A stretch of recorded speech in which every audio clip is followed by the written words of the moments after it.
Well, sometimes at the end of the day, I have some fatigue, and I sort of want to be unfocused. And that's what I want to get more clear about. Because I'd like to be able to go through every day with lots of focus, but no fatigue. Well, fatigue is always about resistance, Right, and only some kind about of resistance.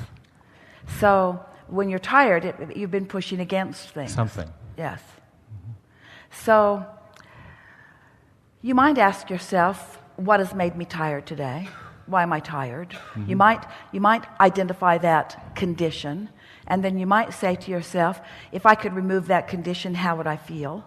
And find those emotional words, and then just focus on them and show yourself that you can find that feeling anyway. In other words, fatigue is a state of mind. It's not a state of physical being, because alignment will refill you with the resources. In other words, you can be endlessly energetic. Really, you can. And endlessly clear if you are not tripping over the resistance. And that's not a state that I would want to expect to go to, right? Because life is always both sides. So sometimes not focusing is okay. Sometimes feeling fatigue is okay. Well, what we would do if we were standing in your physical shoes, everything is okay. Right. The question is, do you prefer fatigue or ease? Do you prefer... Well, yesterday I was climbing in Boulder Canyon, rock climbing, and it takes a lot of focus to do that, which is why I love it so much. It keeps me focused, gives me something to focus on. But at the end of a long day of that, after all that focus, like, wow, me and my friends, we want to go get a beer because we want to unfocus, because we want to kick back, we want to relax, we want to let go. But we think you're dealing from a flawed premise, because we understand how it feels like you need to replenish yourself if you're depleting faster than you're infusing. Right, that's what I want to find out about. But if you are focusing and therefore allowing the infusement of energy, energy, up, right? then the energy is coming as you are expending it, and you never reach a place of depletion. And so the flawed premise is that it's hard to do this, or this is a bigger challenge than some other, or of course it's Boulder Canyon, so of course we're going to need a beer at the end of it. Just acknowledge that you want the beer whether you climb the mountain or not. That's it. Thank you. I got it. Yeah. I appreciate it.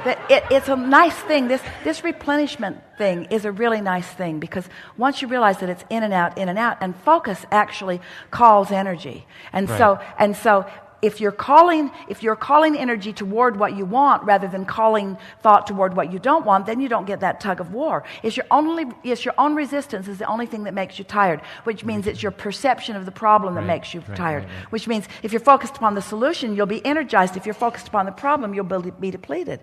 You're right. It is all about focus. When Esther first started doing Abraham, she would get tired some, right? It's because yes, she did. So she had a different state of mind than she does now, right? Clearly. About that. Oh, yes, clearly. She was afraid of being possessed by a demon. So there was some... So that would be called a state of resistance. So with time, she got used to it, and it became less resistant. Once she's more open. The factors, there were a few things that happened that her experience, because words don't teach, her experience... set her at ease when she realized that we were coming by her summoning, but we weren't holding her beyond her point of summoning. Mm-hmm. So if the telephone would ring and she would want to answer it, we didn't say, please don't go, or don't you dare go. In other words, when something happened that distracted her, there was no the thing that she worried about that was in her mind was being possessed by something, by being controlled by something. Right. And so the combination of having the experience and actually listening to what we were saying and applying what we were saying set her at ease. And so that similar resistance must be in me, not that kind, but so whenever I'm fatigued at the end of the day, it's because I was at part of that day focusing on something I didn't want. And if I could then go general at that moment.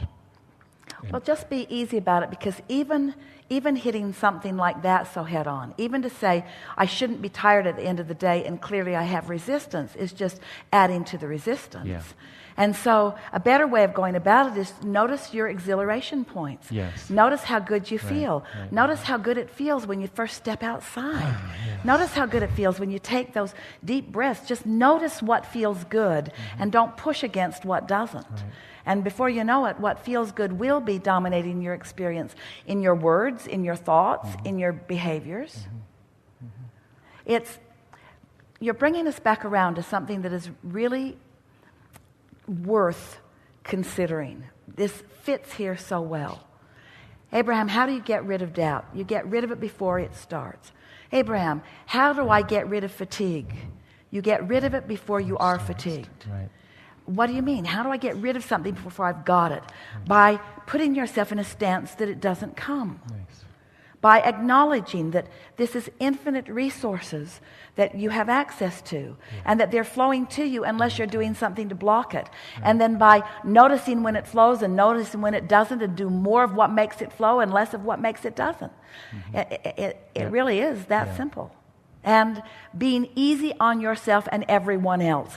We really want you to hear that this introduction. So let's talk about the unfolding of this knowing within you.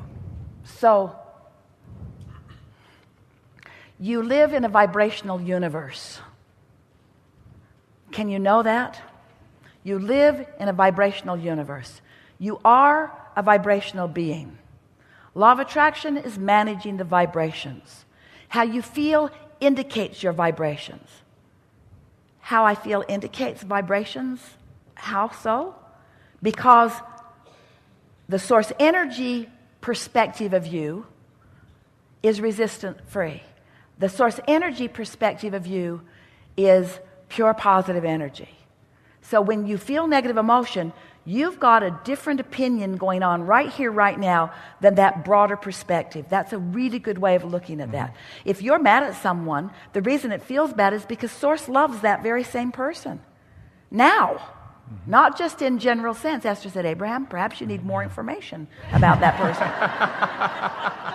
When you feel negative emotion, when you feel angry at someone and you feel that discomfort of that anger, that's because the source within you is not in agreement with your anger. So, you are a vibrational being in a vibrational universe. And law of attraction is managing all of this. And you can tell by the way you feel what you're focused on in relationship to what the source within you is focused upon.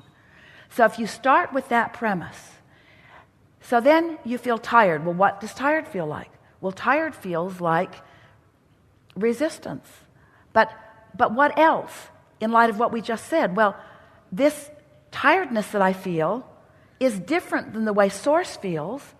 Source feels energized. Source is energy. So my perspective must be different than Source.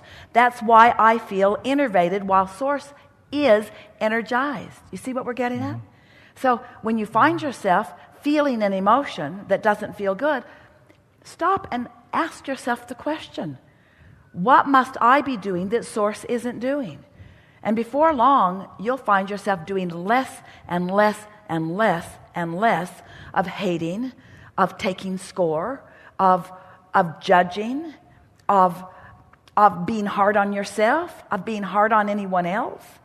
You'll find yourself just giving yourself a break and giving others a break and just lightening up and just being easier about things. And the more you do that, the better you'll feel, and the better you'll feel, the more good things come, and the more good things come, the better you feel, until now you're in the rhythm of the way you intended as you came forth. You said, I'm pure positive energy, and I'm worthy. And there's where the action is, because there is where energy manifests, and I want me some of that. I didn't say it quite that way, but that's what you meant. I want to be there. Now, why do you want to be here at the manifestation point? What's so exhilarating about the manifestation point?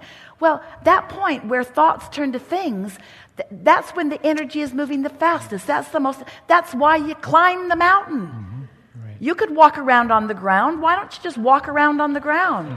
Why do you climb the mountain? It's because there's more momentum. There's more promise of exhilaration. There's more promise of a high good feeling, you see. So the way you solve fatigue is by taking care of it before it gets there. And the way you take care of it before it gets there is by managing your emotions as you go along. And the way you manage your emotions as you go along is by feeling maybe some negative emotion and then soothing it until you become. That's the way the wire walker, the first day that he set out on his rig, he didn't just jump on and run across. He found balance. He convinced himself that he had balance long before he went across the Grand Canyon, or long before he went across Niagara Falls, long before he takes those treacherous treks. He convinces himself that he can do it. And so that's all we're asking of all of you, is that you just sit when some funny little thing or not so funny little thing gets your goat and upsets you, and you need a condition to change. That person should be different so that I don't have to feel like this. That situation should be different so that I don't have to feel like this. Sit and do yourself a big favor. Change the way you feel with the condition not changing, and free yourself from the impossible task of needing to control things. And then, before you know it, you're just flowing. You have all the energy you need or want for anything that you need or want. So am I right in saying the Source does like to take a nap sometimes? Because if a nap feels good, then I'm in alignment with Source, and it's a good thing to do. No, that would not be correct. Source doesn't need to nap because Source never depletes. That's the place I'm trying to, or look for, not be at. But I have a sense that that's there, and I keep stepping closer to that. You could live without sleep Right. happily if you were living without resistance. Right. But there is nothing wrong. Yes. Here's the stance we would take if we were standing in your physical shoes. We would decide that we want to feel good all the time. But we would decide that there is contrast or variation even in the degree of momentum. Mm-hmm. In other words, I can feel good and feel ease and content. And I can feel good and feel passion and enthusiasm. And they are different emotions, but they all feel good. Mm-hmm. Because in the contentment, there is less momentum. In the passion, there is more momentum. Mm-hmm. So that's where we would look for our contrast. That's what I needed to hear today. I love that. That's where we would look for that. And so do you need negative emotion? No, but it's nice that it's there as guidance. Right. Do you want it all the time? Certainly not. Is it a bad thing when you have it? Certainly not. We want you to appreciate and embrace your guidance system, because that's the way you mold the clay that is the energy. The energy is the clay that creates the worlds that you are creating. And so there's nothing wrong with some contrast. Isn't it nice to be a little hungry before you eat? Mm-hmm. If you just ate and someone says, let's go eat, do you say, okay? Or do you say, I just ate? Mm-hmm. Doesn't seem like what I want to do so much. Thank you so much. Yeah. Love really you. Good. Okay. Really good. Now what?